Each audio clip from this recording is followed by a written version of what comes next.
Siapa sih yang nggak kenal kerupuk? Renyah, gurih, dan kayaknya selalu ada di setiap meja makan.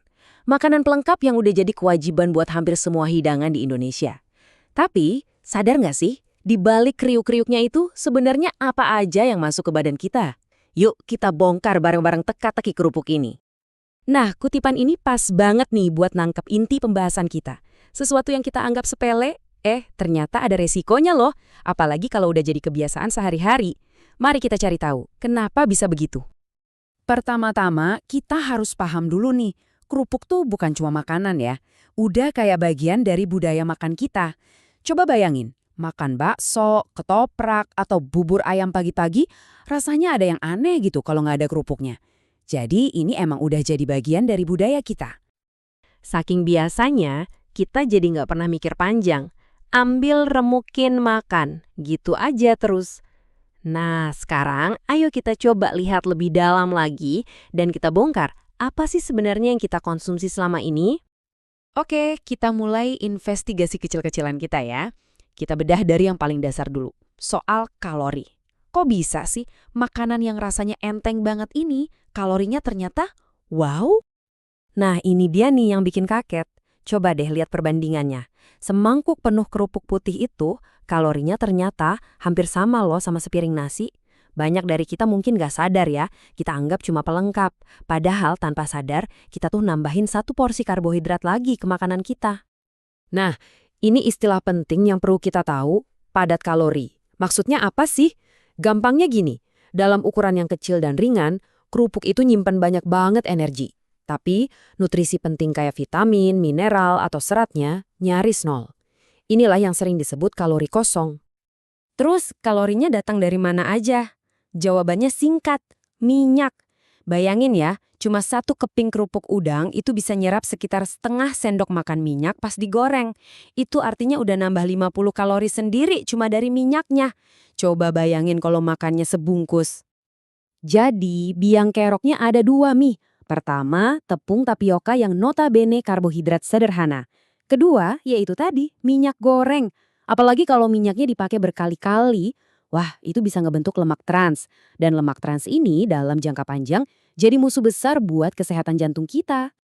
Kita sering banget kan dengar mitos kalau MSG atau micin itu bikin lemot. Faktanya, penelitian ilmiah belum bisa buktiin itu. Bahaya yang lebih nyata dari MSG dan garam di kerupuk itu justru kandungan natriumnya yang tinggi. Kalau kita terus-terusan konsumsi natrium berlebih, ini jadi salah satu pemicu utama hipertensi atau tekanan darah tinggi. Oke, tadi kita udah ngobrolin soal kalori dan natrium. Sekarang siap-siap ya, kita masuk ke bagian yang mungkin paling bikin kaget dari penelusuran ini, soal kontaminan yang nggak kelihatan, yang bisa nyelip masuk ke kerupuk pas proses pembuatannya.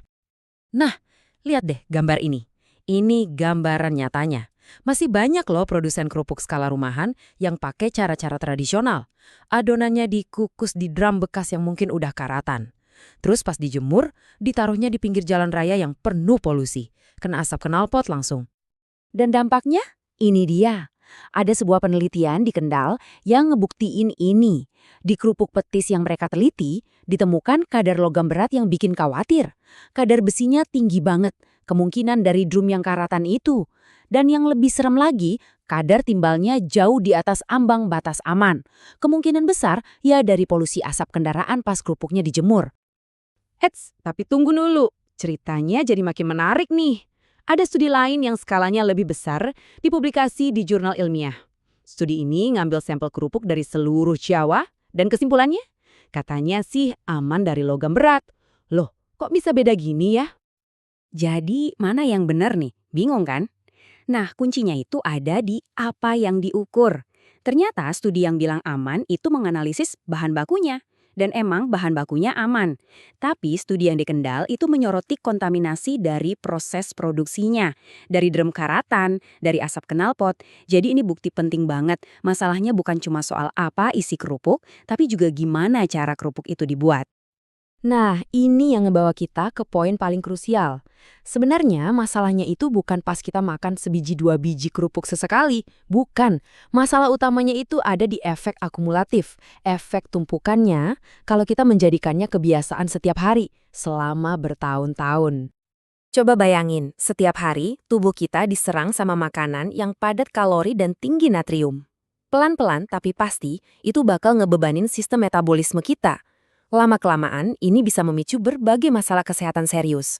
Mulai dari hipertensi, terus resistensi insulin yang bisa jadi pintu masuk diabetes, peradangan kronis di dalam tubuh, sampai ke obesitas.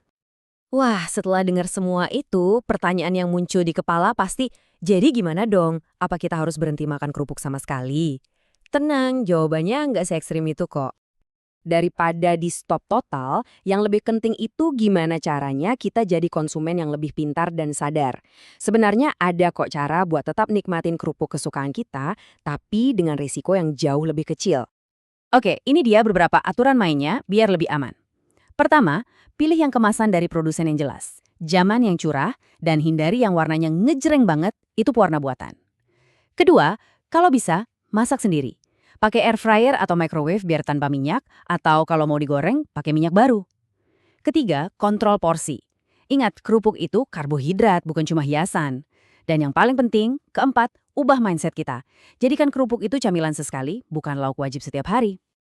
Pada akhirnya intinya adalah pengetahuan. Sekarang setelah kita bedah bareng-bareng apa aja yang ada di dalam sebungkus kerupuk, keputusan ada di tangan Anda. Kira-kira informasi ini bakal mengubah cara Anda lihat dan makan kerupuk nggak?